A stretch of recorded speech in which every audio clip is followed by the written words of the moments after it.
최후의 오크의 경제 이야기. 경제 이야기, 경제 이야기, 경제 이야기.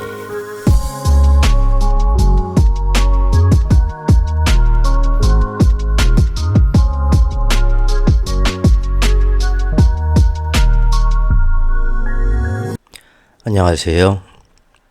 하늘에 흐린 먹구름이 두껍게 잔뜩 끼고 또 한쪽에서 다른 한쪽으로 그 먹구름들이 용트림하듯이 무섭게 흘러가고 있는 비오는 장마철의 일요일 아침입니다.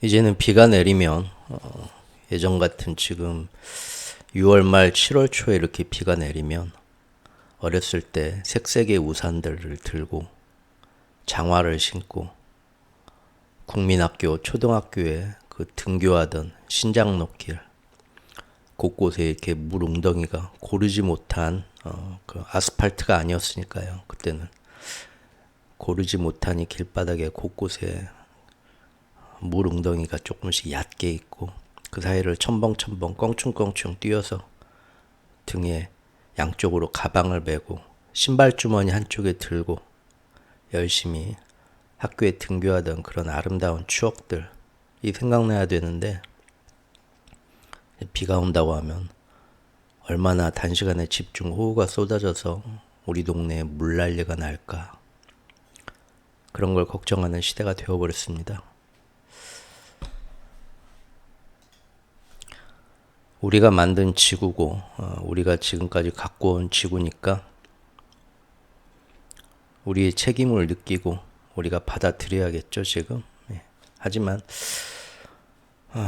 그 자연이 인간에게 그렇게 가혹할 때도 있지만 잠깐 그렇지 않은 경우 이렇게 자연을 보면 어떤 모습을 해도 자연은 항상 아름답고 경이롭고 경외스럽고 참 신비합니다. 살면서 참 그 아름다운 광경, 아름다운 작품들, 아름다운 인간의 어떤 영상미나 그런 거 많이들 보지만 그저 눈을 들어서 넓은 하늘의 구름만 봐도 그보다 더 아름다운 건 없는 것 같습니다. 우리가 만약 밤에 우리 어렸을 때처럼 정말 도시에서도 많은 별을 볼 수 있는 저는 이제 지방에 살아서 그러겠죠. 시골은 아니겠죠. 아니 서울은 안 그랬겠죠. 그 밤마다 그렇게 많은 별들을 볼 수 있는 그런 시절이라면 지금도 아마 저는 정말로 사람들의 마음은 훨씬 더 풍요로워지고 인간미는 더 살아났을 거라 봅니다. 왜냐하면 밤에 별을 보는 순간 정말 우리 그 속세의 현실을 떠나서 사람들이 내적으로 영적으로 정말 자기 자신한테 돌아와서 많은 자아성찰하는 시간을 저절로 갖게 됩니다. 저 별은 이 지구라는 별에서 얼마나 멀리 떨어져 있는 별일까 누구나 그 거리를 생각하게 되고요. 저 빛나는 점 같은 작은 점 같은 저 별에도 나 같은 사람이 저기서 똑같이 이 방향으로 내 쪽을 보고 있을까 그런 생각 누구나 당연히 하게 되고요. 그리고 이제 저 빛이 저 먼 거리 몇십 광년 몇백 광년이 떨어진 이곳까지 날아와서 내 눈에 들어와서 지금 저 별이 보이는 건데 어마어마한 시간이 걸렸다는 거죠. 빛의 속도로 달려오는데 몇십만 년이 걸렸다는 거니까요. 그러면은 사실 내가 지금 저 보고 있는 저 별은 몇십만 년 전의 과거라는 얘기잖아요. 맞죠? 내 눈에 들어올 때까지 걸리는 시간이 몇십만 년이 걸렸기 때문에 몇십만 년 전의 과거를 보고 있는 겁니다. 별들이 또 하늘에 수없이 많은데 어떤 거는 몇백만 년 전, 어떤 거는 몇천만 년 전. 모두가 다 각각 다른 과거죠. 재밌는 건 지금 내가 보고 있는 하늘에서 그 수많은 과거가 지금 내가 있는 현재와 동시에 존재한다는 겁니다. 맞죠? 과거와 현재가 일직선상이 아니라 지금 내가 눈을 들어보는 밤 하늘에서 모든 층층이 다단계의 모든 과거와 내가 지금 있는 현재가 보이고 있다는 거고요. 역으로 생각하면 저 멀리 떨어져 있는 다른 별에 사는 문명이니 그 입장에서 봤을 때 저는 몇백만 년 후의 미래인 겁니다. 결국 같은 공간대에 같은 하나의 에너지 장 안에 이 우주라는 거대한 에너지 장 안에 과거, 현재, 미래가 동시에 존재하고 있다는 거죠.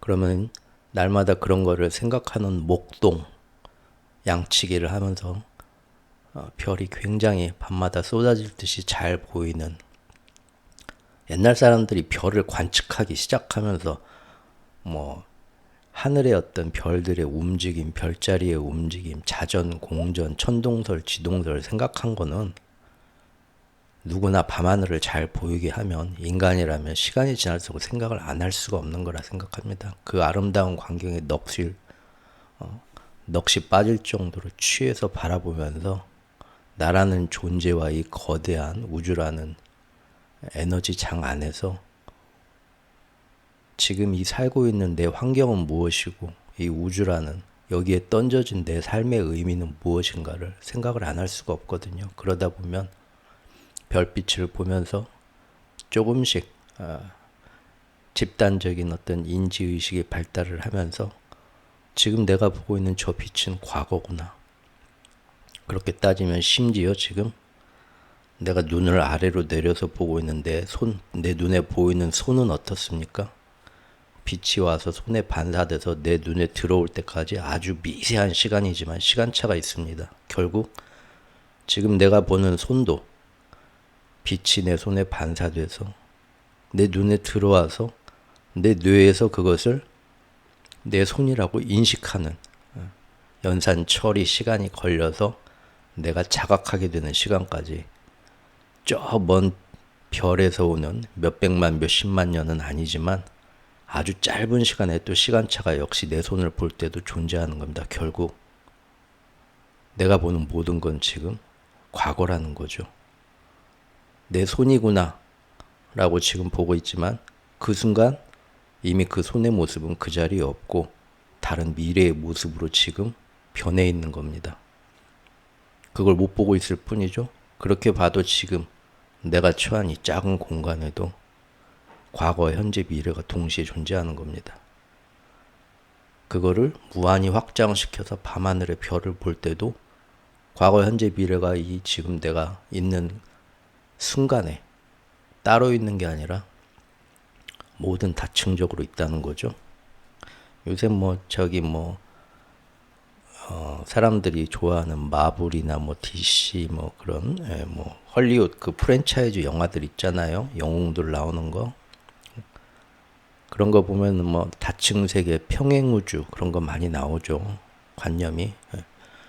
이제 바로 이런 제가 말씀드린 이런 관념들이 이미 몇십 년 전부터 과학계에서는 있던 얘기이고 그거를 이제 차용해 와서 이제 슈퍼히어로 나오는 만화계에서 나오는 거고 별로 최근 얘기는 아니죠. 사실은 이런 얘기가. 그러다 보면 이제 밤마다 또 비가 또 엄청 쏘면서 밖에 이제 물안개가 또 피어오르는 형상이 지금 보이고 있습니다. 오늘 또 비가 많이 올 것 같네요. 어쨌든 밤하늘에 그런 아름다운 쏟아지는 별들을 계속 보면서 이 우주라는 곳과 이곳에 던져진 나의 삶의 의미 그리고 내 의식이라는 게 무엇인가 내 눈에 들어오면서 지금 내가 이것이 현실이다 생각하는 내 눈에 비치는 손이나 이런 걸 봤을 때 이런 것들이 전부 사실은 현실이 아니고 내 눈에 들어오는 과거의 허상이라는 거 그리고 동시에 별빛을 봐도 알 수 있듯이 내 눈앞에 손을 봐도 알 수 있듯이 과거, 현재, 미래가 지금 이 같은 공간 안에 동시에 존재한다는 거. 하지만 저 멀리 떨어진 몇백만 년, 몇천만 년 떨어진 별까지는 나하고의 공간 거리가 멀어질수록 시간차가 아주 길어진다는 거. 이런 것들을 계속 탐구를 하고 고찰을 하다 보면 어느 날 누군가는 양을 치던 목동 중에 한 명이 벌떡 일어나서 자기 머리를 치면서 유레카 뭔가를 깨닫고 얘기를 하겠죠. 시간이란 건 과거, 현재, 미래로 이어지는 그런 개념이 아니다. 같은 우주라는 에너지 공간 안에서 이쪽에서 저쪽으로 이 공간에서 저 먼 공간으로 내가 그 공간 속을 움직여서 통과할 때 벌어지는 그 위치 차이에 의한 그걸 계산하기 위해서 우리가 편의적으로 설정해 놓은 그런 가늠자일 뿐이다. 시간이라는 건 사실 과거, 현재, 미래로 나눠서 과거가 한번 지나면 영원히 없어지고 미래는 오지 않고 그런 생각이 아니라 동시에 같은 에너지장에 존재하고 편의상 나눈 설정일 뿐.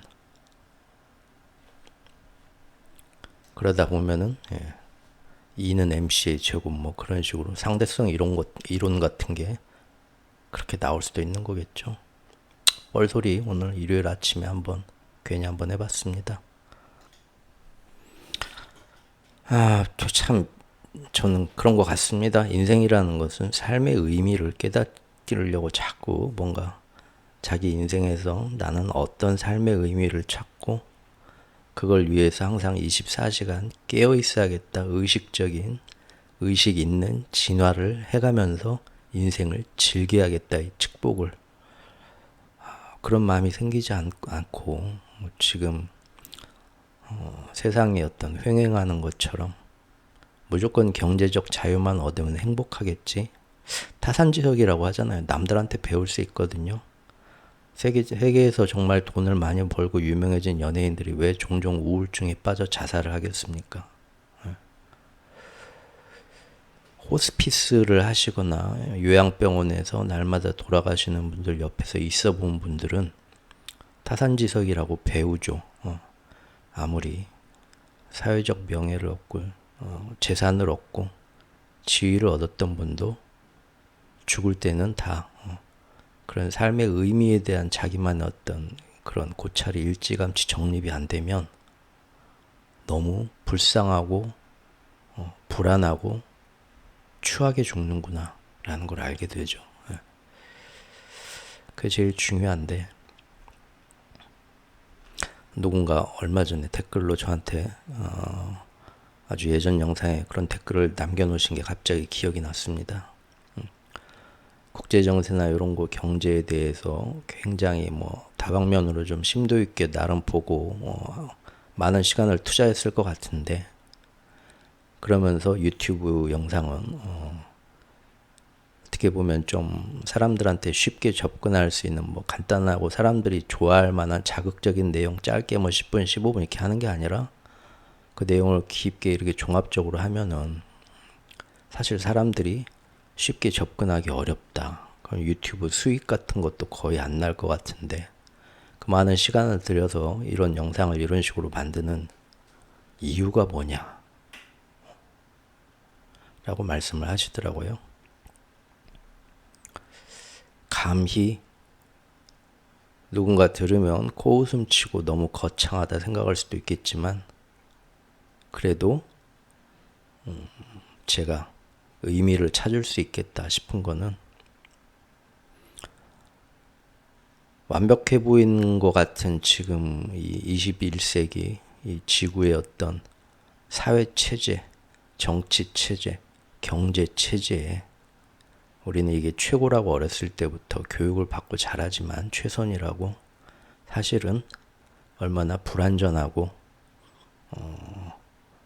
공평하지 못하고 또 이런 부조리한 체계가 얼마나 그동안 많은 사람들을 억압해왔고 결국 이것이 연못 속에 두 금붕어가 싸우다 하나가 죽으면 연못 전체가 썩는 것처럼 인류에게 지금 얼마나 안 좋은 종말을 향해 갈 수 있도록 지금 억지로 끌고 가고 있는가를 경제를 통해서 사람들이 한 명이라도 더 많이 인식하고 처음에는 단순히 어떤 앞으로 닥칠 어떤 경제적 위기에 어떤 식으로 어떤 내 자산을 지키기 위해서 좀 참고를 해볼까, 아니면은 뭐 경제적 위기는 안 온다 치더라도 이걸 이용해서 어떻게 재테크에 좀 재테크 뭐가 좋다 하는 거는 뭐 유명하고 훨씬 더 잘 보는 채널들 많잖아요. 예, 그런 거 자기들이 보고 공부하면 되는데, 다만 큰 거시경제의 흐름을 이런 기득권의 어떤 정치 질서나 이런 거를 이용해서 끌고 간다라는 쪽으로 해석해 주는 채널은 거의 없는 걸로 알고 있습니다. 특히 이제 제가 보는 이런 방향은 솔직히 어디서 누구한테 보고 듣는 것도 아니고 순전히 거의 이제 제 스스로 이렇게 내놓는 이론들이기 때문에 영상 하나 보는데 시간은 많이 걸리시지만 들으면서 그래도 맨 딴 데서도 뭐 듣는 얘기인데 뭐 그러진 않으실 겁니다. 예, 분명히 그렇게 뭐 참고를 할 수도 있겠다 라고도 생각을 하는데, 결국 그걸 떠나서 한 분 한 분이 우리 인류가 이런 식으로 계속 나가고 나도 여기에 맞춰서 내 인생을 그냥 이렇게 남들 다 원하는 성공, 남들이 다 잘한다 하는 저 목표 지점을 향해서 날마다 이렇게 시간을 보내고 노력하고 이렇게 사는 것에 우리 전체를 생각할 때 정말 이게 어떤 의미가 있는가, 아니면 좀 더 나은 영적 진화를 위해서 지금 시스템에서 뭐가 잘못됐고 이대로 나가면 우리는 또 예전 여러 번의 문명들이 그랬던 것처럼 또 안타까운 많은 우리 동료들이 희생당하는 그런 환경으로 갈 수밖에 없지 않겠는가, 그런 자각들을 하면서 이제는 좀 다른 세상으로 바꿔보자 라는 마음이 하나하나 사람들 마음속에 등불이 켜지도록 그런 영향이 조금 갔으면 하는 개인적인 욕심이 있습니다. 그러면 어떤 하나의 예를 들면입니다. 예를 들면 뭐 지금의 대통령 나는 마음에 든다, 잘한다, 나라가 좀 강한 것도 있어야지, 이런 환란의 시대일수록 못하는 것도 있지만 마음에 드는 것도 있다 생각할 수도 있겠지만, 가슴속에 이제 모든 상황에 대해서 자기 나름대로의 생각들이 등불이 하나씩 켜지게 되고 그게 영향을 받으면 어디선가 지금의 대통령이 뭐 딴 건 잘하지만 괜히 남북 위기를 더 대결적인 극단적으로 몰고 가면서 전쟁 위기를 더 고조시키는 게 있는데, 이게 강한 나라, 강한 대한민국을 세운다는 면에서는 긍정적일지 모르지만 강해봤자 강대강으로 부러지는 더 위험한 결과가 오니까 이 방법은 아닌 것 같다라는 생각이 만약에 다수의 사람들이 갖고 있는 상태에서 누군가 국민 청원을 해서 정부에, 정치권에, 대통령한테 압박을 넣자 우리 국민들은 지금 이렇게 대결 국면으로 치달아가는 거 나는 싫다라는 사람이 굉장히 생각보다 많다. 그러니까 너도 괜히 국민들한테 이렇게 하면 인기 없겠지, 그런 착각은 하지 말아라 라는 신호를 보내줄 수도 있는 거거든요. 그럼 그런 신호들이 정치권과 기업인들을 움직이고 세계가 움직입니다. 그러죠? 네. 지금 이스라엘 네타냐후가 애초 목적대로 끝장을 내려고 했지만 지금 전 세계의 어떤 여론에 밀려가지고 지금 굉장히 난처한 자기 그 위치에 난처한 위치에 처하니까 네타냐후도 자꾸 애초 목적대로 밀어붙이지 못하고 여론의 눈치를 살피면서 다른 대안들을 살펴보고 있죠.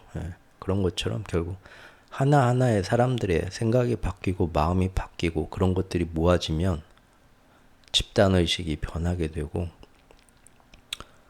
자칫 확률적으로 암울할 수 있는 우리의 미래도 바뀔 수가 있는 거라고 봅니다. 감히 뭐 제가 그런데 영향을 끼치진 못하겠지만 한 사람 한 사람 마음속에 그 전까지 생각하던 것과 다른 또 다른 관점으로 생각할 수 있는 기회나 자극이 되면 그때부터는 그 작은 시작이 여러 사람들한테 전염되고 퍼지면서 세계를 변하게 할 수 있는 또 그런 모든 건 시작은 다 그렇게 미약하나마 끝은 창대해지는 거니까요. 그런 생각도 좀 가지고 있습니다. 오늘 일요일 아침 잡설이 굉장히 기네요. 이 잡설은 나중에 영상 더보기란에 또 이 카테고리 단락을 나눠놓으면서 듣기 싫은 분들은 건너뛰고 바로 본론으로 들어갈 수 있도록 하겠습니다. 자, 저번 1부에서는 2분기가 굉장히 우리가 치열할 거라 예상했던 2분기가 과연 얼만큼 치열했었는가 2분기 종합평가 한번 했었고요. 그 다음에 다시 2분기 말에 6월 중순부터 G7 회의를 거치면서 사실상 2022년 우크라이나 전쟁이 빵 터졌을 때 전 세계적인 지정학적 위기를 만들고 그걸로 인해서 유럽 경제가 흔들리면서 전 세계에도 금융적인 위기가 한번 올 뻔했던 10월 달에 위기가 올 뻔했던 그것과 똑같은 국제적인 세팅, 아니 오히려 그때보다 더 심각할 수 있는 국제적인 세팅을 갑작스럽게 지금 최근 2, 3주 사이에 세팅을 했고 그 영향으로 달러 강세와 국채 금리도 좀 내려가긴 했지만 그런다고 해서 국채 금리가 여기서 계속 뚝뚝 떨어지는 건 아니죠. 예. 지금 당장 눈에 보이는 전 세계 위기가 온 건 아닙니다. 그래서 증시는 전혀 이런 것 아랑곳하지 않고 있고요. 저도 알고 있습니다. 제가 이제 저번 영상에서 지금 그리고 오늘까지 3분기 전망을 연이어 하면서 저는 지금 이제 보는 방향은 사람들 예상과 달리 또 한 번 뒤통수를 때리면서 3분기에는 진짜 달러 약세로 빠지겠지 하지만 과연 그럴까라는 지금 논조로 지금 영상들을 만들고 있죠. 하지만 이런 영상 만들기 전에 이미 저도 경제 기사 같은 거 뉴스 같은 거 보면 훨씬 더 세계에서 인정받고 유명하신 분들이 하반기에는 반드시 달러가 약세로 빠진다 벌써부터 그렇게들 기사 내신 거 저도 보고 다 알고 있습니다. 다만 이제 저는 항상 제 개인적인 논조를 뭐 그런 다수의 어떤 영향력 있는 사람들이 뭐라고 한다고 해서 흔들리지 않고 그냥 항상 저는 제 논조로 제가 느끼는 그대로 항상 제 주장을 말씀드리겠다고 초반부터 얘기를 해왔었죠. 그래서 또 지금 딴소리 하는 겁니다. 뭐 전체적인 얘기하고는 틀린 그냥 이거 보시고 뭐 이제 뒤늦게 제 영상을 보신 분들 보시고 내가 지금 여러 군데 경제 기사나 유명한 사람들 뭐 내용 다 들어보고 나도 내 나름대로 딱 이 거시경제를 보는 뷰를 딱 갖고 있는데 얘는 어디서 전혀 틀린 헛소리를 하네. 어디 세상 돌아가는 뉴스도 안 보나 해가지고 너 완전 엉터리. 그렇게 왜 속단하지 마시고요. 저도 여러분들이 보는 것만큼 경제 기사 뉴스 열심히 찾아봅니다. 하지만 그대로 주는 정보 그대로 받아들여서 짜집기해서 내 정보라고 생각을 안 하고 저는 항상 저만의 관점을 제가 세우려고 하기 때문에 얘기가 틀려지는 거일 뿐입니다. 어쨌든 그래서 지금 갑작스럽게 예상외로 6월 초순부터 슬슬 올라오더니 6월 중순부터 급격하게 지금 달러 강세가 되어버렸는데 이 달러 강세는 오히려 예전 4월 중순쯤에 있었던 그 당시 달러 강세 때보다 오히려 지금이 겉으로는 순해 보여도 내적으로 더 무섭다. 실제로 왜 전 세계에서 지금 신흥국 모든 돈들 선진국들까지 다 포트폴리오 조정이 환시장에서 됐다. 그거 말씀드렸었죠. 채권 시장 역시 지금 살짝 미 국채의 비중을 더 주고 안전자산으로 약간 더 쏠리면서 신흥국 시장의 채권에서는 살짝 손을 털었다. 근데 이런 거 참 오해하시면 안 되는 게 이렇게 좀 그래서 그게 어려워요. 이런 말씀 드리면 조금 삔또가 빈정이 상하시는 분들도 있을 수 있는데 제가 볼 땐 그렇습니다. 제가 볼 때는 많은 분들이 너무 획일화돼 있어요. 노스페이스 패딩이 좋다 하면 한 반의 아이들이 전부 노스페이스 패딩만 다 입고 있는 것처럼 여러분들도 우리도 다 성인이지만 그런 면이 지금 원체 그런 주입식 일반화 교육, 흑백 논리로 선택만 하는 그런 교육을 평생 받아왔기 때문에 그런 유연성이 사고에 유연성이 많이 좀 떨어진 것 같습니다. 경제 쪽에서도 보면 제가 지금 말씀드리는 거는 달러와 국채 안전자산 쪽으로 조금 옮겨가면서 포트폴리오 조정, 그래서 나중에 뭔 일이 딱 생겼을 때 바로 큰 손실을 보지 않을 수 있도록 정말 어마어마한 돈을 굴리는 스마트 머니들이 이미 준비 자세에 들어갔다. 정말 그 일이 일어날지 어떨지는 미래는 모르지만 그럴 위험성이 커지고 있으니까 그런 스마트 머니 시장의 예리한 변화를 지금 미리부터 저는 캐치를 하는 겁니다. 그렇죠? 예. 근데 그렇게 얘기를 하면 대부분 아까 말씀드린 것처럼 다들 주입식 교육을 받으셔가지고 노스페이스 패딩에만 매달리는 것처럼 그럼 앞으로 미국 국채 금리는 계속 뚝뚝뚝 떨어지고 여기서 뭐 한없이 국채에만 계속 몰리고 뭐 달러는 계속 오르고 그런 거냐. 그거는 정말 재작년 팬데믹 빵 터져서 전 세계에서 대안이 없다고 패닉에 빠졌을 때 일어난 일이고요. 지금 당장 그 일이 일어난 건 아니잖아요. 네. 하지만 우리가 야구를 할 때 수비수가 상대팀 타자가 딱 때린 안타 볼을 제대로 유격수가 딱 받아가지고 1루에 송구하는 거 연습을 하려면 그냥 손을 뻗어서 공을 잡는 연습을 하면 안 되죠. 공이 떨어질 위치를 보고 미리 가서 자리를 잡고 허리를 낮추고 하반신을 안정적으로 한 다음에 글러브로 딱 받아내야 되죠. 허겁지겁 손을 뻗어가지고 수비를 한 건 에러가 나고 미리부터 그 포지션, 공이 떨어질 만한 포지션에 가서 하체를 안정시키고 공이 날아오는 방향으로 몸 정면을 향하게 해서 미리 준비하고 있다 받으면 에러가 안 나는 거고 그게 수비의 정석 아닙니까? 이렇게 말하니까 되게 스포츠 잘하는 사람 같네요. 그렇지 않습니다. 이처럼 지금은 그런 환시장과 국제시장에서 그런 준비 단계로 들어가는 모습을 보는 겁니다. 그렇게 있는 그대로 봐주셔야 됩니다. 그리고 이제 저번 시간 마지막으로 봤던 게 그때하고 똑같은 게 지정학적 긴장을 딱 만들어 놓고 그런 긴장 상태에서 앞으로 쉽게 풀어지지 않는, 쉽게 관해되지 않는 또 다른 경제 디커플링 상태, 공급망의 충격 상태를 좀 더 공고히 저는 이번 그 G7 회의에서 내린 결정들은 우크라이나 전쟁 앞으로 또 한 3년 더 가져가자. 저는 그런 어떤 결이라고 거의 보입니다. 결이라고. 예. 어쩌면 정말 제가 작년 초에 만들었던 이 유튜브 영상의 제목에도 있지만 우크라이나 전쟁 10년 갈 수도 있다 써놨잖아요. 그럴 수도 있거든요. 벌써 3년 지났죠. 예.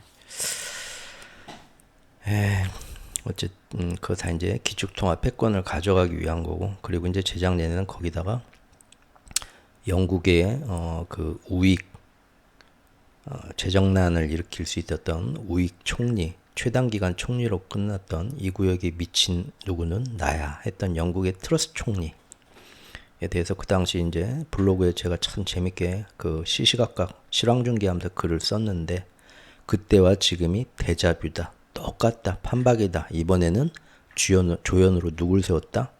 프랑스의 마크롱. 마크롱. 정말 그동안 눈에 가시였던 마크롱. 이런 거 뭐 관심이 있으시면 제 영상 채널에서 마크롱이라고 쳐서 딱 관련 영상 나오는 것 중에 들어가 보시면 야 아주 제 딴에는 수호지 삼국지 뺨치게 너무 재밌게 써놨다고 생각을 하는데 그건 이제 쓴 사람 생각이죠. 읽는 사람은 하품 나올 수도 있고 아무튼 그렇게 살펴봤었습니다. 그리고 오늘 이제 2부를 하겠습니다. 야, 이렇게 또 30분을 금방 개꿀딱 개눈 감추듯이 잡아먹었습니다. 야, 정말 아이고 질린 놈이죠. 여러분이 봐도 지금 한숨 나오시죠? 언젠가 저도 이렇게 잡설만 하고 싶은 얘기 하면서 채팅 보면서 실시간으로 여러분들과 대화하듯이 물론 아무도 원하지 않겠지만 얼굴도 살짝 가면을 쓰든 살짝 까고 특히 떠드는 이런 방송도 하나 코너 속의 코너로 만들어야 될 것 같습니다. 거기서 할 말들을 다 해야지 매번 이런 중요한 경제 얘기를 하는데 어디 파리 새끼가 날아다니는 것처럼 끼어가지고 하려니까 시간만 늦어지네요. 자, 그래서 2부의 제목은 이겁니다. 달러의 영광이여 다시 한번 어게인 2022년. 지금 모든 국제정세의 세팅이 2022년 하반기의 세팅과 지금 비슷해진다 이거죠. 제가 볼 때는. 예. 달러의 영광이여 다시 한번 어게인 2022. 자, 이 점은 제가 이제 작년 말부터 한 11월부터였나요? 12월부터였나요? 롤러코스터 가설로 앞으로 2024년도 넘어가면서 이런 식으로 갈 것 같다라고 제 스스로 이제 내놨던 가설이었죠. 이거였습니다. 그때 이제 파월이랑 옐런이 나와가지고 바로 막 내년 3월, 그러니까 금년 3월부터 금리 인하 할 수도 있다 막 그런 식으로 시장에 막 바람을 뿡뿡 넣어줬었죠. 그래서 시장은 조만간 금리도 내려가고 인플레도 잡히고 모든 게 좋아지면서 딱 이렇게 연착륙해서 2번으로 간다, 골디락스로 간다 난리가 났었지만 그렇게 되면 미국도 좋고 전 세계가 좋고 세상이 다 좋아질 것 같지만 미국의 기축통화는 점점 힘을 잃고 미국은 역사의 뒤안으로 사라지는 자살골이다. 근데 세력들이 그걸 원하겠냐? 말로는 저렇게 하지만 내가 세력이라면 이런 얘기 하면 안 돼. 또 그러면 또 어떤 분이 계속 저를 지금 너가 사실은 BF단의 일원이지. 계속 물론 장난으로 하시는 거겠지만 얘기하시던데 어쨌든 제가 볼 때는 지금까지 뭐 2년 3년 동안 봤지만 세력들의 입장에서는 이런 식으로 끌고 갈 거다 했던 게 사실은 거짐 다 맞았거든요. 거짐 다 맞았거든요. 그래서 걔네들이 뭐 진짜 존재하는지 어떤지 제가 직접 만나갖고 악수하지는 않았지만 이미 제 세계관에서는 그 존재감 뿜뿜 하고 있고요. 그래서 이 핑계 저 핑계 대면서 금리를 빨리 내리고 연착륙을 하고 싶은데 내릴 수가 없네 하면서 결국 높은 고금리 계속 이어갈 거다. 1번 롤러코스터.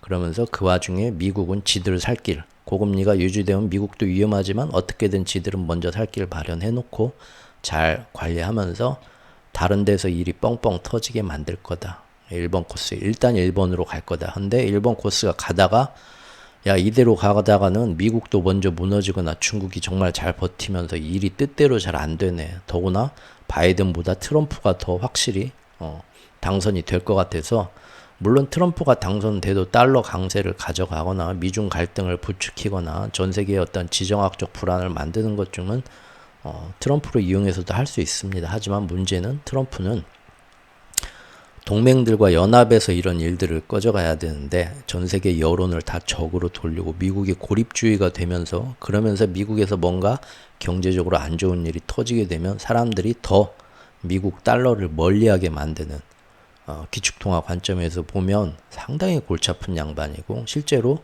지금 트럼프가 다 얘기하는 거 보면은 달러 강세를 가져갈 수 있는 뭐 연준의 행동이나 CBDC 암호화폐 민간 암호화폐 압박하는 거 이런 거 다 지금 푼다고 하고 모든 내용 보면은 결국은 정말 생각 없이 그때그때 단순한 기축통화 세력 입장에서 볼 때는요 결국은 미국을 위대하게 Make America Great Again이 아니라 사실은 미국 기축통화 패권을 망하게 할 수밖에 없는 그런 근시안적인 일로 나가는 인물이기 때문에 어쨌든 그런 예상치 못한 일이 벌어질 것 같으면 아예 미리 의도적으로 전 세계를 한번 경제를 다 탈선시켜갖고 예전 팬데믹 때처럼 모두가 다시 자산 버블 다 터지고 달러만 바라보게 만든 다음에 가서 이제 이거 안 되겠다 다 모여가지고 세계를 또 구해보자 G7이 모여서 또 지구 어벤져스인 척 하면서 새롭게 다시 또 통화 체제를 자기들끼리 모여서 회의를 하면서 브레튼 우즈 3.0으로 가는 거죠. 그러면서 이제 다시는 좀 더 사람들을 더 완벽하게 통제하고 기축 통화의 어떤 그런 거에 대해서 어떤 여지가 생기지 않도록 또 다른 변수가 생기지 않도록 디지털화 해가지고 굉장히 공고히 가자. CBDC 체제로 아마 그런 쪽으로 가지 않겠냐. 그게 이제 3번의 가능성인데 1번 하다 안 되면 3번. 그래서 사람들이 생각하는 2번 같은 경우 쉽게 안 올 거다. 무조건 1번 가다가 안 되면 3번이다. 항상 이 두 가지를 보자고 했던 건데 지금 실제 지금 상반기 6월이 다 끝났죠. 금년이 벌써 반이 지났는데 결국 1번으로 계속 가고 있죠. 국채 같은 것도 그래서 맨날 조만간 금리 인하 할 거고 조만간 엔화 강세 될 거니까 엔화로 미국의 국채에 투자하는 해지 상품을 사라. 1년 전부터 증권맨들이 나와서 노래를 했지만 그때부터 국채는 어느 방향으로 튈지 모르니까 감히 뭐 국채에서 뭐 돈 좀 만져보겠다. 뭐 그럴 수도 있지만 저는 모르겠지만 저는 좀 아닌 것 같습니다. 엔화 강세로 뭐 간다고 막 하는데 지금의 기축통화 패권에서 달러만 올라가고 엔화든 뭐 유로하든 원화든 다 같이 떨어지는 그쪽으로 세력들이 자꾸 이를 유도하게 되면 큰 재미 못 본다. 엔화가 막상 강세로 돌아선다 해도 큰 재미 못 보니까 거기서 뭘 해보겠다는 건 아닌 것 같다라고 1년 전부터 말씀을 드렸고요. 지금 사실 거의 그렇게 됐죠. 지금 요새 좀 마음이 아픕니다. 저번 영상에 누가 댓글 어떤 분은 국채 뭐 큰 투자를 하셨다. 틀림없이 누가 옆에서 바람을 넣겠죠.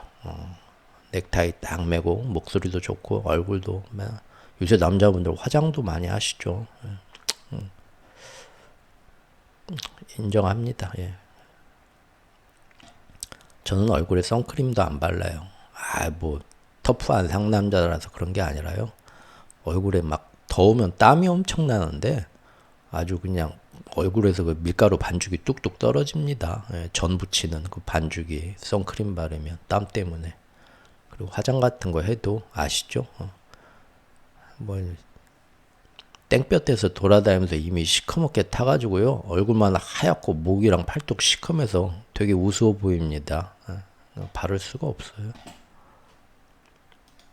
자, 그래서 1번과 3번 봤습니다. 즉 3번은 만약 잘 안 될 때 1번은 그러니까 미국은이 고금리를 굉장히 가능하면 오래 가져가는 higher for longer라고 하죠. 금리를 높게, 보다 더 높게, 보다 더 오래 higher for longer 현상을 버틸 수 있을 만큼 버텨내면서 미국이 버틸 수 있을 만큼 버텨내면서 다른 놈들은 다 그동안 통화 가치가 폭락하면서 부채가 터지면서 다시 또 미국의 달러만 살아나게 만들어서 새로운 달러 기축통화 시대를 다시 열어보자는 의도로 1번을 일단 고수할 거다 했는데 지금 6월 끝나가는데 지금 딱 그러게 최근 2, 3주 사이에 그렇게 되고 있죠. 뭡니까 지금 미국이 고금리를 생각보다 오래 가져가면서 지금 다른 통화들이 지금 최근 2, 3주 사이에 엄청나게 다 폭락하고 지금 뭐 어디선가 뭐 지금 난리가 날 수도 있다. 그런 위기론 솔솔 나오기 시작하면서 미국 달러만 또 강세가 되고 지금 그렇게 됐잖아요. 그러죠? 예. 심지어 금리나 뭐 7월부터 한다, 9월부터 한다, 코앞이다 하는데도 지금 이런 현상이 벌어지고 있죠. 그리고 3번 코스는 뭐냐? 3번 코스는 만약 이러한 세력의 의도가 일이 잘 뜻대로 안 풀릴 때, 즉 미국도 힘들어서 어디선가 부채가 터지려고 한다면 그때는 미국 말고 일단 뭐 미국에서 터져도 사실 상관은 없습니다. 그게 전 세계로 다 번지니까 2008년 모기지론도 미국에서 터졌지만 덤태기는 세계가 다 썼죠. 미국이 안 쓰고.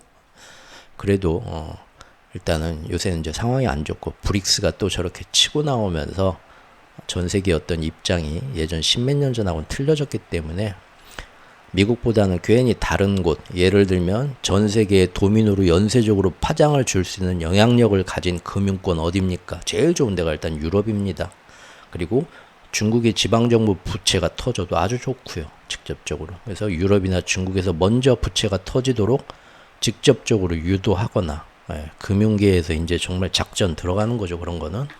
혹은 전쟁의 확전을 이용해서 세계 경제에 다시 충격을 주려는 2년 전 우크라이나 전쟁이 그렇게 국지전이 아니라 서방연합대 러시아에 그걸로 확전이 되면서 당시에 굉장히 난리 났던 거 기억하시죠? 예. 그렇게 다시 또 한 번 그런 식의 충격을 주려는 이른바 의도적인 경착륙. 롤러코스터 3번은 또 여차하면 일부러 내일 탈선시킬 수도 있으니까 잘 보자 했던 거 기억들 하시죠? 그리고 제가 금년 초에 영상에서 각각의 코스에 맞는 1번 코스와 3번 코스에 맞춰서 각각의 코스에 맞는 대응 시나리오 역시 이미 금년 초에 해마다 연준이 자기네들 은행권에 대해서 스트레스 테스트를 실시하는데 시나리오 딱 주고 이번 시나리오에 추가된 조건이 있다 말씀드렸었죠. 1, 2, 3, 4로 나왔었습니다. 근데 1, 2, 3, 4 시나리오 보면 정말 딱 들어맞았죠. 제가 봤던 요구하고 시나리오 보면 이겁니다. 고금리 상태로 계속 미국이 가게 되는데 그 와중에 미국은 사는데 세계가 전부 다 침체로 빠지는 그런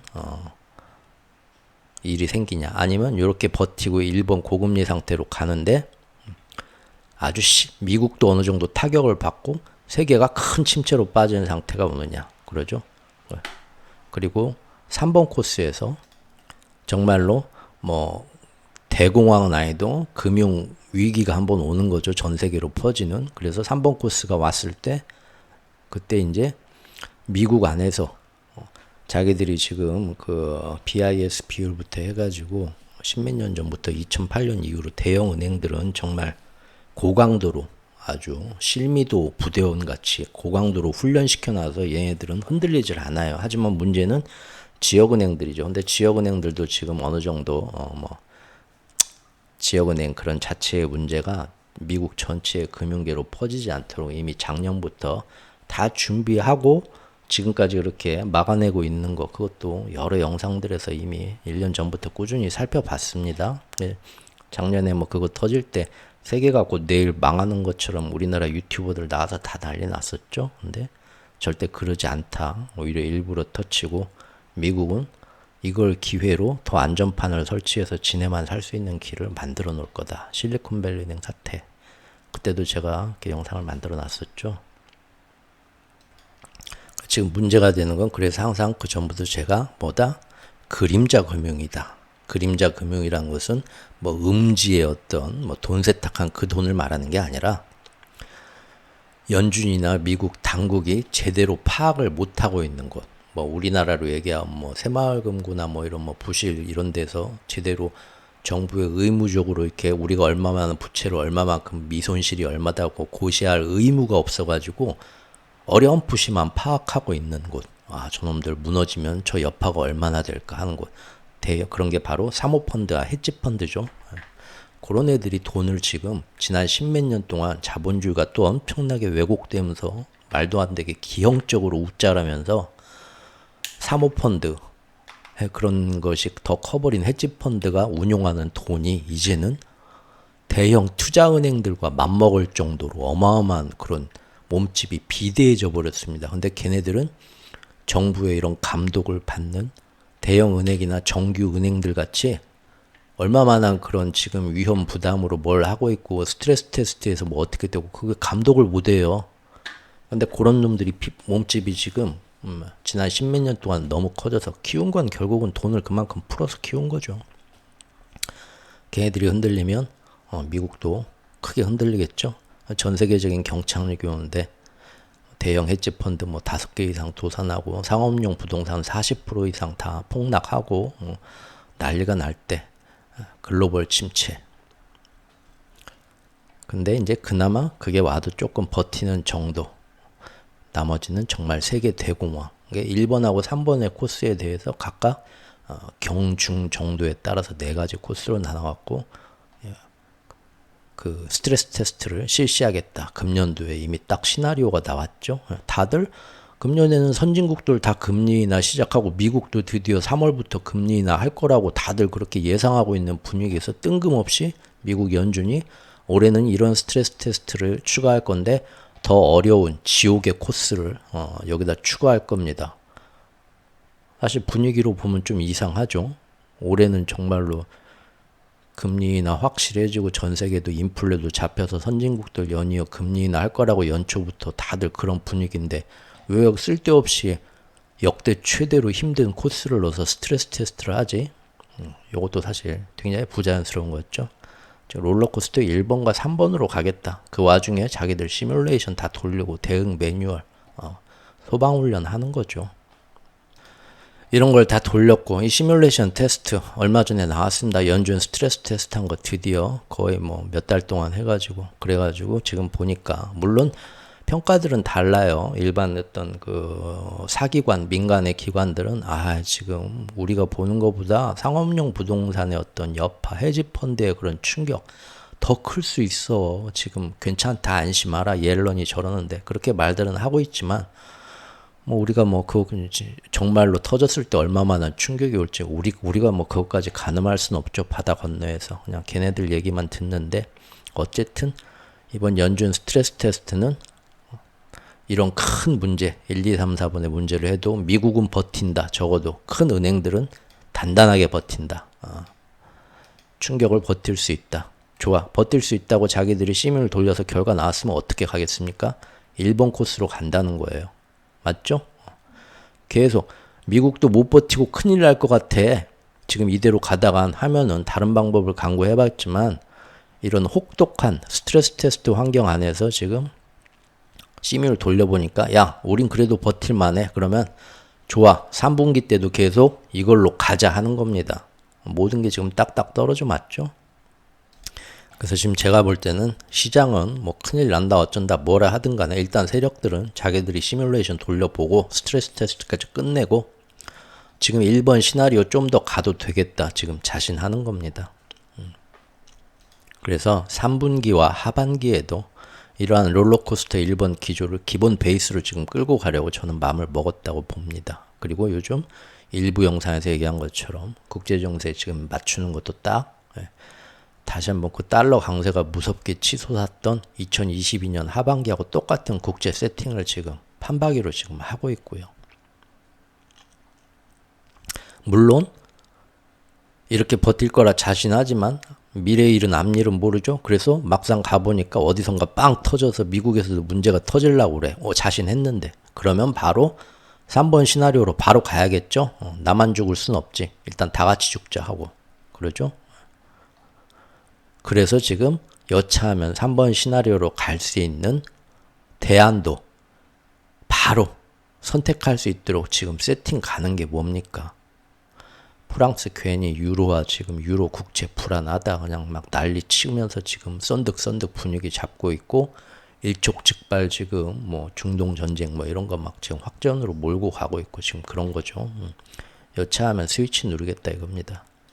자, 지난 봄에 제가 요거 한번 미국의 신용 어떤 고금리가 계속되면 미국에도 신용 위기가 올 수 있고, 실물 경제 지금 특히 기업이나 은행들의 어떤 상업용 부동산 부실 문제나 이런 거 상당히 심각한데, 니들 세력들이 일본 코스터로 계속 잘 잡아 나가려면 파월이 그런 식으로 이 핑계 저 핑계 되면서 고금리 계속 유지하는 쪽으로 가려면, 물론 이제 무작정 그렇게 매파적인 언사로 가게 되면은 정말로 어떤 쏠림 현상이 있기 때문에 시장에 더 막 신용 경색이 심해지고 미국이 일이 터지죠. 그래서 매번 파월이 나와서 걱정 마, 금방 금리 인하 한다니까, 인플레 뚝뚝 떨어지니까 걱정 마, 매번 나와서 비둘기 연사를 하는 겁니다.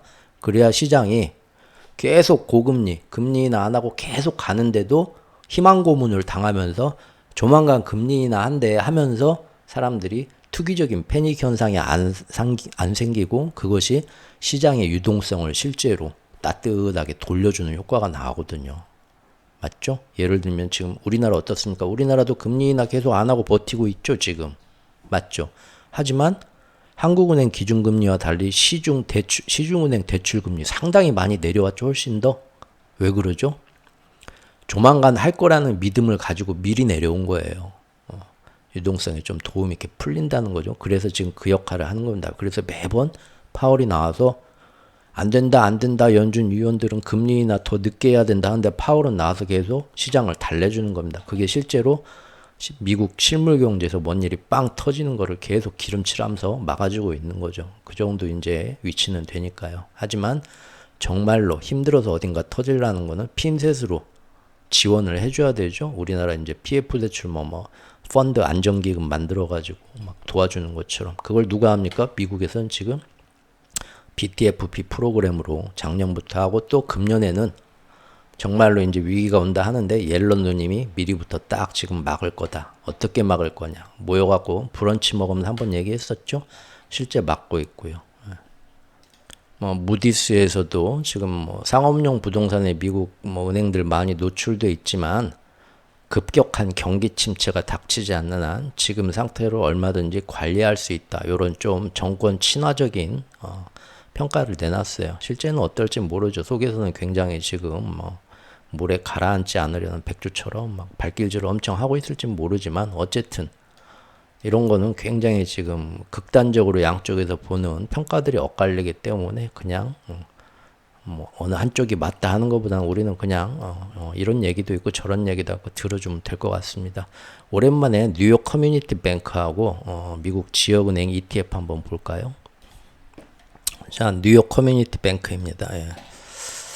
금년 초에 공매도 세력들이 달라 들어가지고 한번 헤쳐먹어. 이거는 어떻게도 살릴 수가 없다 해갖고 엄청 헤쳐먹으려는데 이때 갑자기 수어사이드 특공대가 하루 만에 뜨죠. 몇 시간 만에 미리 옐런이 준비시키고 있던 스티브 무누신 전 재무장관 그 팀이 와가지고 누님 나도 이번에 한번 도와줄 테니까 작년에 저기 실리콘밸리 은행 사태 JP 모건 제이미 다이머니 도와주고 그 대가로 저기 퍼스트 리퍼블릭 너 잘했다 먹어라 하고 툭불 소고기 한 번 한우 세트 줬잖아. 나도 이번에 잘하면 뭐 줘야 돼. 틱톡을 주든지 뭘 주든지 하고 달라들었죠. 근데 이제 요거는 올려갖고 이만큼 올렸을 때 그 다음날 공매도 세력들이 나와서 아무리 나라에서 살리려고 해도 내가 봤을 때 요 놈은 죽을 수밖에 없는 놈이 어디 누가 이기나 한번 해봅시다. 재밌게 흥미진진 붙었죠.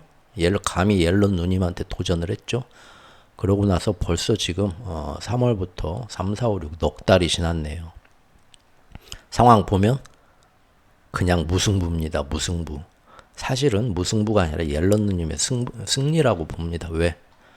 이거 어떻게든 정리하고 죽여가지고 지금 아무 지금 희망도 없는 은행. 어차피 그 손실은 나올 수밖에 없는 은행인데 지금 여기서 계속 왔다 갔다 하면서 여기서 지금 유지시키고 있는 것만 해도 이것만 해도 승리라고 봅니다.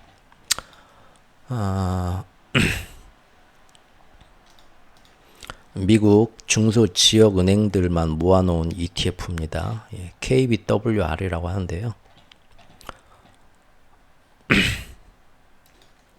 요것도 이렇게 지금 그 당시에 이렇게 많이 떨어지고 한때 막 3월달에 막 여기까지 4월달에 여기까지 떨어지기도 했었지만 올랐다 내렸다. 금리 인하 곧 해준대. 야 좋아서 오르다가 야 금리 인하 또 다음 달로 미뤄졌대. 에이 떨어졌다가 야 올랐다. 이렇게 박스권에서 놀고 있습니다. 이 정도도 지금 계속 이런 식으로 유지하고 관리해 나가면서 롤러코스터 일본 코스로 계속 가겠다. 지금 그렇게들 하고 계신 거죠.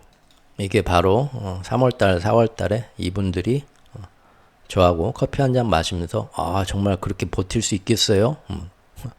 버틸 수 있는지 없는지는 네가 걱정할 일이 아니다. 어디 우리가 알아서 할 텐게 신경 꺼라. 이분들 그러셨죠? 실제로 지금 그렇게 잘 버텨나가고 있네요. 지금까지는.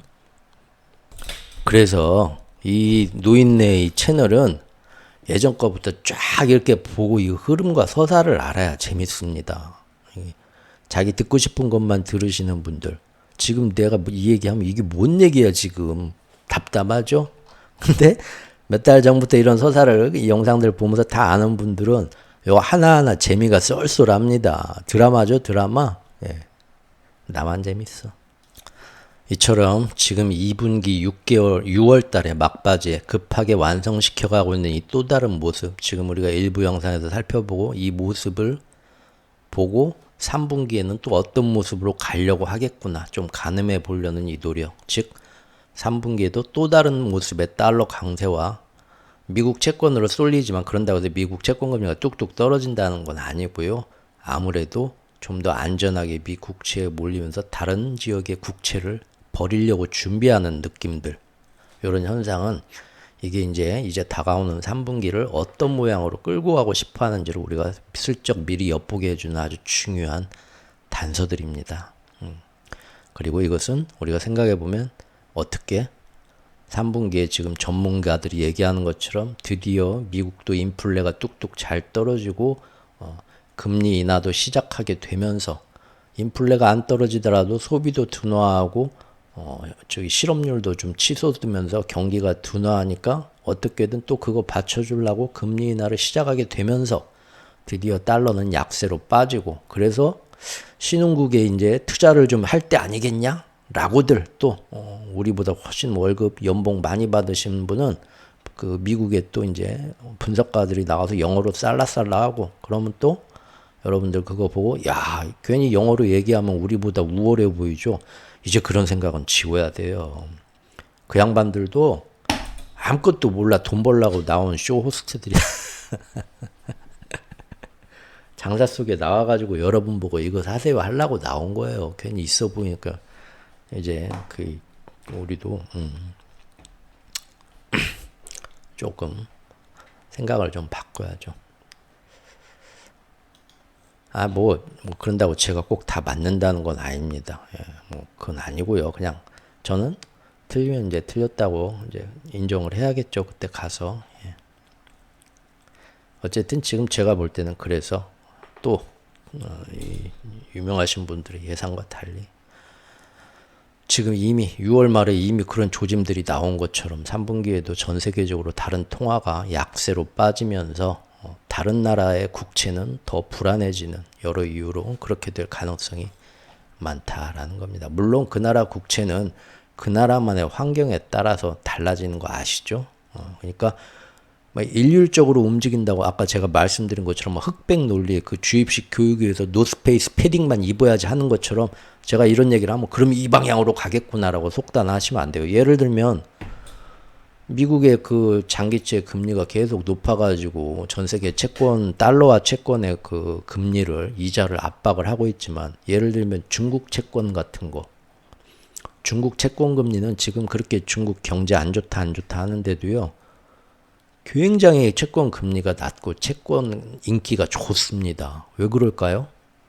그 나라가 이렇게 경제가 안 좋으면 그 나라 채권은 인기가 없고 불안해야 되는데 왜냐하면 중국에서 사람들이 주식이고 부동산이고 너무 다 불안하고 다 망가지니까 그나마 채권에 돈이 다 그리 몰리는 거예요. 중국 내에서. 그게 이제 큰 재미는 못 봐도 너무 안전하게 자산을 지킬 수 있는 금이나 채권 그런 데 몰린 거예요. 그러니까 그 나라만의 특수한 그 현상들이 다 있습니다. 그러니까 단순히 뭐 하나의 뭐 어떤 현상에 대해서 막 이렇게 저렇게 되는 뭐 환율이나 국채 같은 거 보고 야 어제는 오를 줄 알았더니 오늘은 내렸는데 어떻게 된 거야? 그렇게 와서 막 날마다 그 변화에 따라서 뭐가 바뀌었나? 그러시면 좀 곤란해요. 어쨌든 지금 전 세계 달러 강세와 국채 시장의 이 모습은 보통의 경제 상황보다는 지금 확실히 좀 더 복잡한 현상이 끼어 있습니다. 예를 들면 뭐 그냥 뭐 직관적으로 그냥 쉽게 일반화해서 알아듣기 쉽게 얘기를 하자면 원래 보통의 경제 상황 평화 시에는요. 선진국들의 채권 금리가 동조화되는 효과가 아주 큽니다. 전에도 제가 몇 번 말씀드렸는데 예를 들면 일본의 국채 금리가 올라가면 유럽의 국채 금리도 동조화해서 올라가고 미국의 국채 금리도 올라가고 항상 이런 식이죠. 그런데 지금같이 살짝 조금 심상치 않은데 하고 여기저기서 조금 국제 정세의 흐름을 보면서 어떤 위기가 올 수도 있겠는데 조금 미국 쪽에만 좀 붙어가지고 조금 수비 자세를 미리 취해 놔야겠는데 이렇게 되면요. 즉 다른 나라 국채를 일단 조금 버리자. 미국채로 일단 조금 더 몇 퍼센트 옮겨 놓자. 이런 현상이 일단 시작되기 때문에 결국은 벌어진다는 거죠. 예전에는 즉 지금 일어난 현상이죠. 즉 유럽의 국채가 미국의 국채하고 동조화돼서 같은 움직임을 보였는데 지금 어떻습니까? 이번 지금 주말에 지금 프랑스 1차 총선 했을 거예요. 그리고 이제 여기서 결과가 안 나면 항상 과반수 이상의 뭐 득표를 얻어야 되는데 그게 안 되면 2차 결선 투표로 가죠. 그게 아마 7월 7일일 겁니다. 지금 유럽 불안하다 큰일 날 것 같다. 마치 2년 전 영국 트러스 길트채 폭락 파운드와 그때 채권하고 환율시장 공략해서 헤쳐먹으려고 했던 것처럼 지금 분위기 잡으면서 지금 하이에나들 다 몰렸어요. 야 저기 먹을 거 있단다 하고 지금 막 붕붕 띄우면서 지금 프랑스 핑계를 한번 헤쳐먹으려고 그러면서 그런 쏠림 현상이 나오니까 지금 유럽에서 특히 유럽 국채, 특히 그 중에서도 독일 분트채 말고 지금 프랑스 까크, 프랑스 채권이 지금 굉장히 흔들리고 있죠. 근데 미국 국채는 거기에 비하면 상대적으로 괜찮단 말이죠. 이런 식으로 선진국 채권 시장에서도 서로 간의 다이버전스 현상이 나올 수가 있습니다. 자, 정리하겠습니다. 그것은 바로 지금 프랑스를 유럽 위기의 주범으로 몰고 가면서 사실상 유럽 시장에서 이걸 이용해서 이런 의도가 지금 있습니다. 이게 성공할지 어떨지는 모르겠지만 사실상 유럽 시장에서 다시 한번 유로화와 유럽 국채를 어렵게 만들므로써 2년 전 영국에서 일어났던 트러스 총리가 그래서 그 위에 이제 물러나게 되는 그런 그 충격이 왔었죠. 그것처럼 비록 3분기 하반기에 사람들이 미국 드디어 이제 기다리고 기다리던 고도를 기다리며 드디어 금리 인하 하는구나 하고 기대가 엄청 높아지겠지만 그것과 상관없이 또 여전히 3분기에도 상대적으로 유럽이 저렇게 불안하니 상대적으로 미국 걸 선택해야지 하면서 미국의 달러 강세와 또 전 세계 이렇게 금리가 국채 상황이 불안하다. 그래서 미국 조만간 금리 인하하고 미국채가 좋으니까 일이 다 몰려갖고 미국채 가격이 한없이 떨어질 것 같지만 또 동시에 뭡니까? 어이구 전 세계적으로 지금 지정학적 분쟁이 막 저러고 지금 사방에 문제가 생길 것 같고 이렇게 인플레이션이 잘 안 떨어지고 저런 영향 때문에 그러면 미국도 금리 인하 하긴 할 것 같은데 팍팍 그냥 후려치면서 못하고는 해봤자 찔끔하고 아니면 또 더 늦어질 수도 있고 그런 걱정이 동시에 생기기 때문에 미국제 금리가 뚝 떨어질 것 같다고도 안 떨어지고 어느 정도 수준에서 또 살살 머문다 이거죠. 여기 조금 어려운 얘기일 수도 있는데 알아들으신 분 알아들으실 거고요. 그래서 결국 3분기에도 2분기처럼 똑같이 여전히 달러 강세와 미국제 금리가 높은 수준으로 가져가서 상대국들 특히 적성국들 압박하려는 거 경제 공격 화폐 전쟁이죠. 그리고 둘째는 이번에도 또 그게 잘 안 될 때 항상 형님 제가 도와드리겠습니다. 좀만 기다립시오 하고 가는 시다바리가 누굽니까? 일본이죠. 예. 일본이 제가 이제 작년부터 요거를 열심히 카미카제 특공에 비유를 했었죠. 카미카제 특공. 작년이 뭡니까? 재작년부터 디아블로와 카미카제라고 제가 재밌게 쓴 글이 있는데 아무도 안 봐줘. 삐졌어.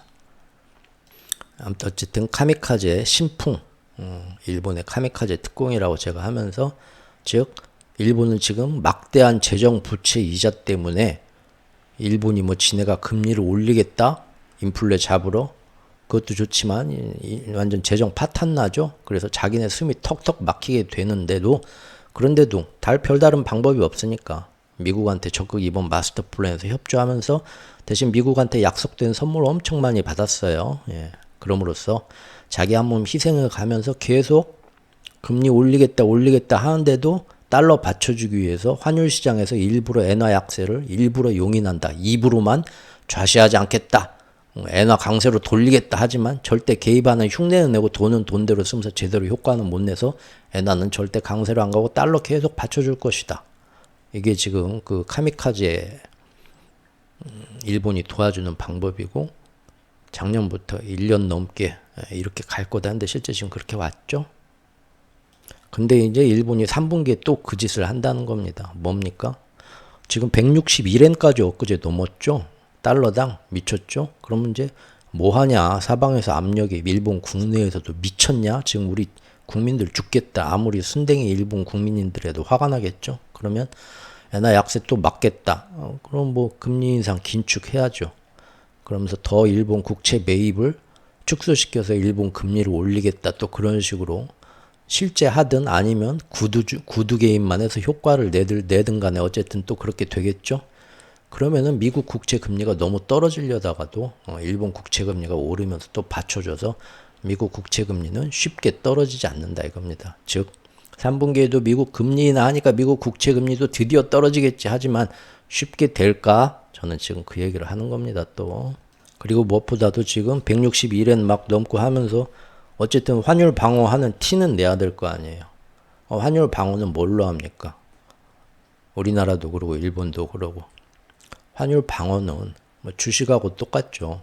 거기다가 엔화의 가치가 더 올라가게 해야 되니까 엔화를 자꾸 찾아야 돼요. 수요를. 그래야 찾는 수요가 늘어나야 엔화 가치가 올라가는 거 아닙니까? 상대적으로 달러는 버려야 되고. 그래서 달러를 가지고 와서 환시장에서 달러를 막 풀고 그 푼 돈으로 엔화를 막 사들이는 겁니다. 그래야 엔화가 방어가 돼요. 우리나라도 마찬가지고요. 외화를 쓰는 거죠. 외환보유고에서. 그 외화를 근데 모든 나라가 여러분들 자산 뭐 전부 100% 다 현금으로 갖고 있습니까? 현금 생활비 좀만 갖고 있고 나머지는 다 뭐 부동산에 묶여 있거나 뭐에 묶여 있거나 다들 그러시잖아요. 그럼 그거를 달러를 막 팔아가지고 엔화를 사가지고 엔화 방어를 하려면은 현금화를 해야죠. 부동산을 현금화를 해야 돼요. 그래서 현금을 들고 와서 여기서 현금 총알, 달러 총알이 필요하다는 거예요. 그 현금화는 어떻게 합니까?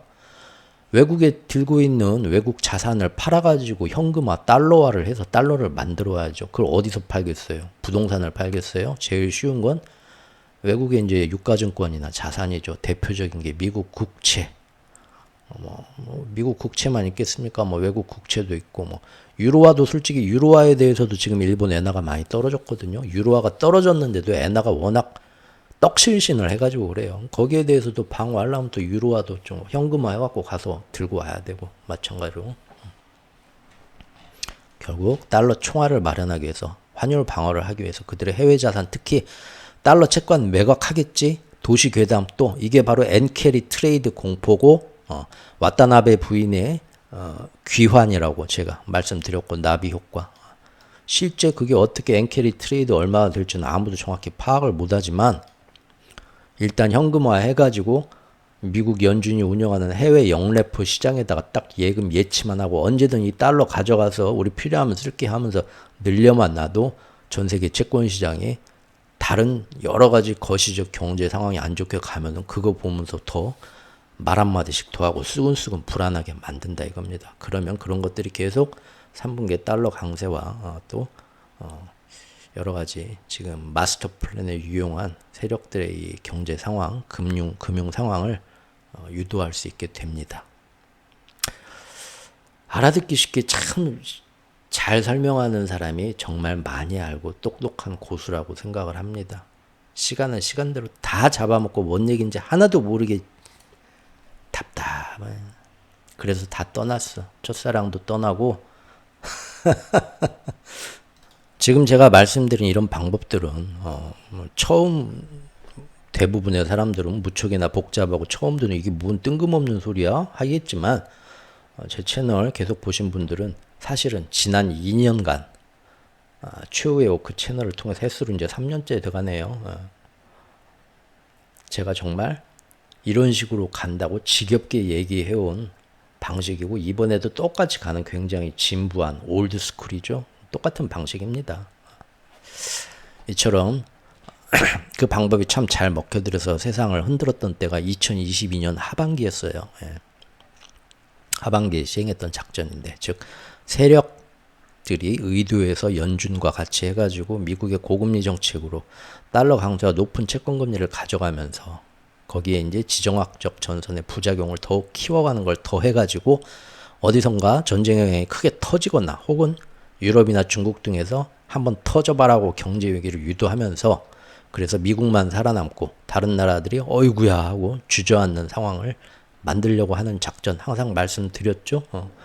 미국 저 부채 때문에 어떻게 상업용 부동산 어떻게 저 봐라 저렇게 막 내 저럴 줄 알았다 하면서 미국이 한쪽 무릎 꿇을 때는 나머지 전 세계는 다 바닥에 납자가 엎드려서 쓰러져서 거품 물고 있다고 했죠. 이런 작전은 지금 2022년 때하고 똑같은 식으로 지금 2024년 하반기에 제가 볼 때는 그 준비가 세팅되고 있는 게 눈에 보인다. 이거는 작전명 어게인 2022입니다. 정말 그렇게 되나 지금 봐야 돼요. 7월 상반기에서 중요한데요. 그런데 세계적인 정세에서 그런 일이 안 일어나더라도 미국에서도 정말 갑작스럽게 경기 침체가 오는 것 같다. 그러면은 또 일부러 3번 롤러코스터 계획을 발동시킬 수도 있는 거고요. 지금 어제 오늘 사이에 지금 이번 주 후반에 제가 볼 때는 미국의 뭐 소비자 물가가 뭐 많이 또 뭐 근원 소비자 물가 많이 떨어졌다 뭐 난리들 치고 좋아들 하는데 가장 이번 주에 지금 미국 미국 경제 지표에서 주목할 만한 변화가 뭡니까? 저한테 물어보신다면 한마디로 소비가 지금 굉장히 위축되고 있다. 저는 그걸로 표현을 하고 싶습니다. 이번 주에 보면은 모든 뭐 소비 관련 그 회사들의 종목들이 다 아작이 났죠. 전부 나와서 한마디로 컨퍼런스 콜에서 생각보다 매출 안 좋았고 앞으로 더 안 좋아질 것 같다고 전부 미국 소비가 앞으로 뚝뚝 떨어질 것 같다는 얘기들을 했던 게 제가 볼 땐 그게 굉장히 특이한 점인 것 같습니다. 잡설 때문에 내용이 많이 길어졌는데 잡설 빼면 지금 40분 한 거니까 계속 더 하겠습니다. 지금까지 살펴본 게 제가 그냥 개인적으로 재미로 들어주세요. 앞일이 어떻게 될지는 아무도 모르고 이런 관점도 있구나 하고 3분기에 또 이런 식으로 세력들이 몰고 갈 것 같다라는 나름 이제 저의 이제 통박인데요. 중요한 거는 세상 일 사람 뜻대로 되지 않죠. 아무리 힘이 있는 뭐 하더라도 세상 일은 그렇게 뭐 누구만의 생각대로 되는 건 아니고 완벽한 계획은 세상에 없더라 이겁니다. 타이슨 씨가 얘기한 것처럼 누구나 링 위에 올라오기 전까지는 그럴듯한 계획은 있다. 처맞기 전까지는 그런 말씀하셨죠. 자, 세력들의 계획에 이제 철저함을 봤는데요. 세력들의 계획에 또 어떤 허점이 있을 수 있는지 그것도 한번 이제 살펴보죠.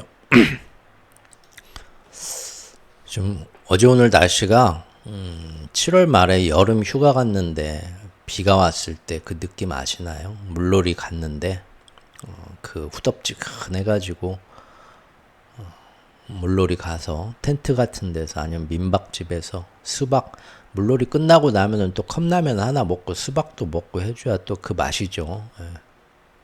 머리 막 쫄딱 젖어갖고 난닝 거 막 쭉쭉 늘어진 거 있고 시커멓게 타갖고 예전에는 그렇게 막 타가지고 이 껍질 다 막 벗겨지고 허옇게 막 물집 일어나고 할 정도로 놀았어요. 그래도 피부 다 벗겨지고 새롭게 또 뽀샤시 재생되고 다 그랬습니다. 지금은 뭐 그냥 애들도 어른도 막 다 가리고 막 선크림 쳐 바르고 그러려면 못 일어나가. 근데 참 지금 날씨 보면 딱 그때 같습니다. 7월 말이나 8월 초 아니면 휴가 늦게 가시는 분들은 직장에서 8월 중순 이후로 일부러 선택할 때 많이 여름 늦바지에 그럴 때 가면 오히려 밀리지를 않거든요. 예전엔 그랬거든요. 저도 그래서 그때 많이 갔었습니다. 오히려 8월 말하고 9월 초에 저는 일부러 여름 휴가 받아서 가면 정말 사람들 밀리지 않고 바가지 요금도 없고 해수욕장도 공짜로 들어가고 성수기가 아니라서 그런 적 많았거든요. 갔는데 이렇게 비가 오면 습도가 높아서 끄급한 와중에도 비가 와서 축축하면서 비를 맞으면서 어차피 물놀이 하라고 젖었으니까 그냥 밖에서 비 쫄딱 맞고 서 있는 거죠. 자연 속에서 산에서 이제 운무가 비 때문에 피어나는 모습을 보면서 그 여름에 발바닥과 이 종아리에는 그 이제 흙과 모래가 그 슬리퍼 신고 다니면서 다 튀어가지고 짜글짜글 묻어있는 그 느낌 하늘을 보면서 그 찝찝한 그 느낌도 사실은 참 아름다운 여름을 생각나게 하는 그런 요소들이죠. 밖에 비가 또 내리니까 문득 또 그런 생각이 나네요. 지금도 그거 하나 모르겠네요. 거창에 경남 거창에 그 승수대인가? 승수대라네. 수승대죠. 물놀이 하는 데인데 거기에 이렇게 여름마다 세계 연국 축제를 했었어요. 그래가지고 그 물놀이 이쪽에서 텐트 막 큰 이제 이쪽에 민박집이랑 있는데 거기에다가 그 개울가에다가 그 참 명승지죠. 정말 아름다운 자연 경관 수승대인데 그 옆에다가 간이 무대를 여름에 마련하고 한여름밤에 그 산속에서 연극 무대들을 했었습니다. 야, 그거 참 아는 사람만 찾아가서 여름휴가 때 보는 멋진 그런 산속의 예술 무대였는데 지금도 하나 모르겠네. 자, 잠깐 뻘소리 한번 했고요. 후반부에 다시 후반부 시작하겠습니다. 이렇게 6월 말까지 어제까지 이렇게 마감 기한을 맞추듯이 굉장히 바쁘게 세팅시켜버린 이 2분기의 모습은요. 상반기 6월까지 상반기 세팅은요. 모두가 크게 보면 제일 큰 목적은 뭐다? 브릭스의 차기 움직임을 경계하기 위한 것들입니다. 즉 브릭스 관련국들 중국, 러시아 이런 애들 경제, 금융 이런 것들을 다 전쟁을 핑계로 더 옥죄버리고 또 앞으로 다른 나라들도 중간에서 줄타기 하는 박쥐 같은 나라들도 앞으로 브릭스의 탈달러 시스템에 감히 접근조차 못하도록 세컨더리 보이콧이란 걸 만들어 놔가지고 미리 조치를 해놓는 것이죠. 그리고 그냥 그렇게 하려고 하면 지금도 가만 보면 이제 여러분들 G7 회의 이제 저랑 같이 꾸준히 이렇게 보신 분들은 이제 감이 잡히실 겁니다. 전 세계의 어떤 방향을 정치, 경제, 모든 군사 이런 방향을 정하는 건요. 어디서 정합니까? G7 회의에서 정합니다. G7이 이 지구를 지배하는 딱 그 상류층들의 모임이에요.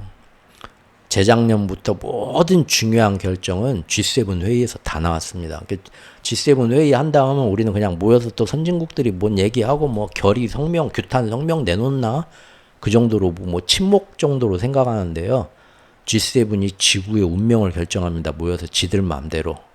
밑에 수백 개의 나라가 뭐라 하든 간에 지들끼리 이게 맞는 거지 딱 결정하면 다들 그걸 따라갈 수밖에 없는 그 힘 때문에. G7 독재 체제예요, 사실은 지금. 그리고 G7이 그렇게만 하면 왜 맨날 니들 맘대로 그렇게 해? 불만들이 나올 수 있기 때문에 거기에 이용되는 것이 뭡니까? 항상 대의 명분이죠. 자유와 평화, 민주주의 수호 이런 걸 가장한 거창한 대의로 포장시켜가지고 그래서 우리는 이렇게 할 수밖에 없지 않냐 하면서 이념과 사람들이 진영 논리 어렸을 때부터 이렇게 세뇌를 시켜왔기 때문에 그렇게 선동하면 또 세계인들이 옳다구나 하고 또 쫓아갑니다. 자, 지금 브릭스가 열심히 탈달러화를 하려고 지금 최근 뭐 1년, 2년 사이에 좀 노력한 것 같지만 아무런 진전이 없다. 라는 거죠. 왜냐? 중국 경제에 대해서 중국이 뭐 위안화가 예를 들어서 뭐 기축통화처럼 뭐 준비통화가 된다? 근데 중국 경제가 저 모양인데 회복이 못 되고 어떻게 중국이 그런 걸 할 수 있겠냐? 이런 우려가 있고 또 러시아도 뭐 우크라이나 전쟁 때문에 지금 러시아 뭐 중국 다 지금 견제받고 있는데 뭘 어떻게 하겠냐? 지정학적으로 저렇게 불안한데 저렇게 위험한 통화인데 되겠냐? 이런 거. 성공했다는 거죠. 지금 마스터 플랜이. 한때는 뭐 러시아나 중국은 그렇다 쳐 원래 허접하니까 근데 미국 달러가 흔들리면 그 다음 기축통화가 되겠지 하고 가장 유력한 후보자이자 라이벌이자 경쟁자가 누구였습니까? 제2통화 넘버 2 유로화 역시도 유로화인데 유로화 역시도 요새 보면은 뭡니까? 약세를 보이고 있고 우크라이나 전쟁 이런 것 때문에 자꾸 뭐 전국 불안 위험 노출을 줄이려고 유로화도 힘을 못 쓰고 있다. 계속 몇 년 전부터 2, 3년 전부터 이 마스터 플랜이 시행되고 나서 대신 그래서 사방에서 이제 뭐 누가 어떻게 될지 모르니까 금으로들 눈을 돌리고 있다. 이런 얘기입니다. 그래서 지금 미국 증시는 이런 거 없이 그냥 경제적인 것만 보니까 자기들 6월 들어서 이제 금리 인하하고 모든 게 다 인플레이션 떨어지면서 좋아할 거야. 연착륙 골디락스야 하면서 기뻐하고 있지만 달러 시장과 국채 시장 그리고 또 하나 저번 영상에서 봤었죠. 유가, 원유 가격 등은 이미 바짝 긴장주를 타고 있더라. 이스라엘과 헤즈볼라가 아무래도 심상치 않다. 이란이 지금 사실 그 저번에 이란 대통령 헬기 떨어졌을 때 그때도 제가 얼핏 말씀드렸죠. 요거 뭐 음모론 뭐 얘기하고도 있는데 정말로 뭐 이스라엘이나 미국이 음모론대로 이란 대통령을 뭐 암살했을 가능성은 극히 적다. 저도 그때 말씀드렸습니다. 왜? 그건 오히려 도움이 안 된다. 가장 강경파의 대표주자인 그 이스라엘 대통령을 자극을 해가지고 이래도 가만히 쓸래 해갖고 싸움터로 불러내야 되는데 그 당사자 대통령이 죽으면서 시비 걸 상대가 붕 떠버렸다. 오히려 이스라엘 미국 입장에서는 그 이란 대통령이 죽은 게 하나 좋을 게 없는 상황이다. 저는 그렇게 생각한다고 그때 말씀드렸죠.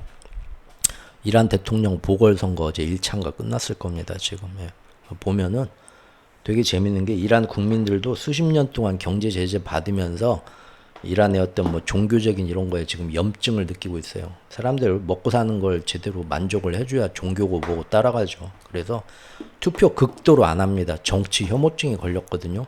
이번 대통령 선거에서도 역대 최저치로 지금 투표율이 나온 것 같아요. 근데 재밌는 건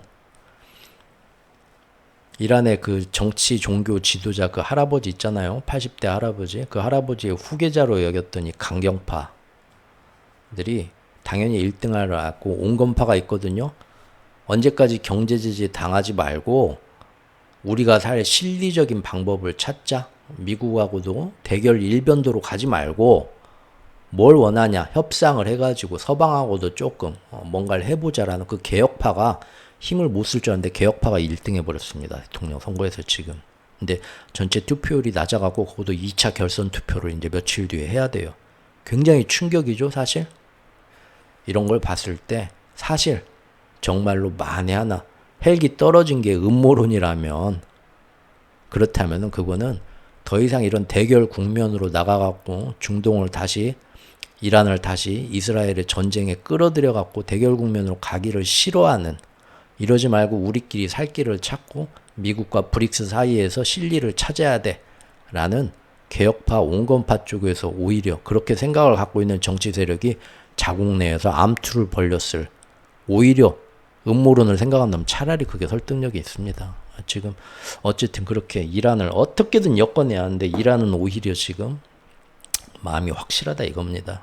그러니까 지금 헤즈볼라를 또 어떻게든 꿰어내고 자극해서 지금 만들려고 하죠. 근데 헤즈볼라 하면은 또 이제 헤즈볼라가 결국은 뒤에서 이란의 지원을 받았으니까 니네 이란도 나쁜 놈이야 하고 러시아에 대해서 중국 2차 보이콧 한 것처럼 헤즈볼라를 싸움터로 끌어들이면 헤즈볼라를 핑계로 어쨌든 이란이 어떻게 나오든 이란도 2차 보이콧 때릴 수가 있거든요. 그러면 중동 전체의 확전으로 몰고 갈 수가 있고 그걸 핑계로 지원해 주는 게 어디야? 옆에 뭐 레바논, 시리아 뭐 곳곳에서 다 지원을 하네. 그러면 거기도 다 때릴 수 있고 맘대로 이곳저곳 마치 우크라이나에서 접경 지역에서 러시아 전 영토 다 때려 하는 것처럼 얼마든지 또 명분을 만들어 가지고 일을 크게 키울 수가 있기 때문에 헤즈볼라 꼭 지금 싸움터에 끌고 들어가고 싶을 겁니다. 성공할지는 두고 봐야겠죠. 그래서 지금 WTI 서부 텍사스산 원유를 보면 그렇죠. 6월부터 맨날 별거 없다 올라갔다 내려간다 올라갔다 내려간다 하지만 원래 어느새 보니까 6월 한 달 동안 달러가 올라가는데 유가는 반대로 떨어져야 경제 이론에 맞는데 동시에 올라갔죠. 달러 금 동시에 올라가듯이 굉장히 지금 6월 달에 이런 거 보면 심상치 않은 이상한 변화들이 오는데 이런 것들을 캐치를 해야 하는데 이런 뉴스들은 잘 안 나와요. 이게 단편적인 것만 나오죠. 유가가 올랐다. 헤즈볼라 때문에. 이런 것만 나오지. 통합에서 이 모든 기이한 현상들이 다 인디케이트 가려주는 게 뭔가 그런 걸 이제 종합 분석적인 기사들은 이제 우리가 해야 될 일입니다. 각자가. 지금 보면 어느새 배럴당 80달러 넘었습니다. 심지어 미국이 휘발유 재고가 충분하고 비축유 더 방출할 거다 그런 얘기 하는데도 지금 요 며칠간 여기서 안 떨어져요. 예전 같으면 뚝 떨어졌는데 안 떨어지고 계속 이 라인을 지키고 있죠. 여기 점선이 뭐냐면 예전에 제가 굉장히 중요한 라인 이 위로 만약에 뜨게 되면 유가도 무섭게 뜰 수 있거든요. 더 힘을 받아서 중요한 지지선 저항선으로 제가 그때 체크를 해놓은 건데 어느덧 배럴당 80달러 넘더니 거기서 계속 질척질척 되고 있습니다. 지금 눈치 보고 있다는 거예요. 여러 투기 세력들이 이거 일이 조금 지켜봐야겠는데 하는 거죠. 자, 유가 여기까지 하고요. 그 다음에 정말로 지금 최욱후가 3분기에도 여전히 금리나 여부와 상관없이 미국의 디스인플레와 상관없이 미국의 경기 침체 가능성과 상관없이 설사 금리 인하가 시작되더라도 생각 외로 달러 강세가 잘 떨어지지 않고 오히려 세계에서 어떤 더 팍팍한 현실을 2022년처럼 만들려고 세팅하는 거 또 어떤 모습을 볼 수 있는가 어디서 그런 단서들이 보이는가를 IMF의 움직임과 선진국 유럽 각 중앙은행들의 움직임과 또 여러분들이 지금 제일 관심이 많을 일본의 엔화 정책, 일본의 국채 어떤 식으로 움직이려고 하는가 그리고 그 와중에 지금 7월 초순까지 국채 하이에나 투기 세력들이 지금 야 축제 벌렸네, 난장 열렸네, 가서 좀 바가지로 한번 또 먹고 와야겠다 하고 지금 엊그제부터 작전 들어가 가지고 프랑스 국채에서 한번 헤쳐먹으려고 하는 움직임과 트럼프 토론, 대선 토론도 잠깐 좀 보고요. 그 와중에 이제 우리나라 원화는 어떤 충격을 받으면서 어떻게 버티려고 하는가. 그리고 마지막으로 금은 볼 것도 너무 많다. 금은이 어떤 변수가 될 수 있나까지 다음 시간에 또 보겠습니다. 오늘 정말 끝까지 들어주신 분들 아주 저 하늘에서 쏟아지는 비처럼 아주 대단한 복을 다 받으실 겁니다. 틀림없이. 정말 들어주셔서 감사하고요. 또 일요일 또 편안하게 보내시기 바랍니다. 감사합니다.